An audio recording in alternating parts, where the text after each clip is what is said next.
21শে জানুয়ারি দিনটা ছিল আমার কাছে একটা challenging day. Hello everyone, welcome back to my channel. আমি প্রতিভা। তোমরা সকলে কেমন আছো? আশা করছি সকলে খুব ভালো আছো এবং সুস্থ আছো। 21শে জানুয়ারি সকাল 10টা থেকে বেলা 1টা পর্যন্ত ছিল আমার কলেজে এক্সাম।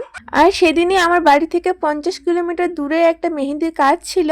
যেহেতু বুকিংটা করেছিল মাস দুয়েক আগে এবং এক্সামটা আমার দিতে হতো, দুটোর মধ্যে একটাও আমার কাছে ক্যান্সেল করার অপশন ছিল না। এক্সাম দিয়ে বের হয়ে পরপর দুটি বাস চেঞ্জ করে টোটো ধরে তারপর চলে গেছিলাম আমার লোকেশনে। যেহেতু আমি একাই গেছিলাম আর সেখানে ব্রাইডাল মেহেন্দির পাশাপাশি অনেকগুলো পার্টি মেহেন্দিও ছিল, অনেকগুলোর আমি ছবি ভিডিও করতেই পারিনি। একাই যেহেতু গেছিলাম পুরোটাই একাই করতে হয়েছিল। যেগুলো ছবি এবং ভিডিও করেছিলাম সেগুলো আমার ফেসবুকে আমি পোস্ট করে দিয়েছি, তোমরা চাইলে দেখতে পারো। তো যাই হোক, কাজগুলো তোমাদের কাছে কেমন লাগলো অবশ্যই কমেন্টের মাধ্যমে জানিও। তোমরা যদি বুকিং করতে চাও তোমাদের স্পেশাল দিনে তাহলে আমাকে ফেসবুক বা ইনস্টাগ্রাম মেসেঞ্জারে মেসেজ করতে পারো। আজকের মতো ভিডিওটা এখানে শেষ করছি। Tata, by.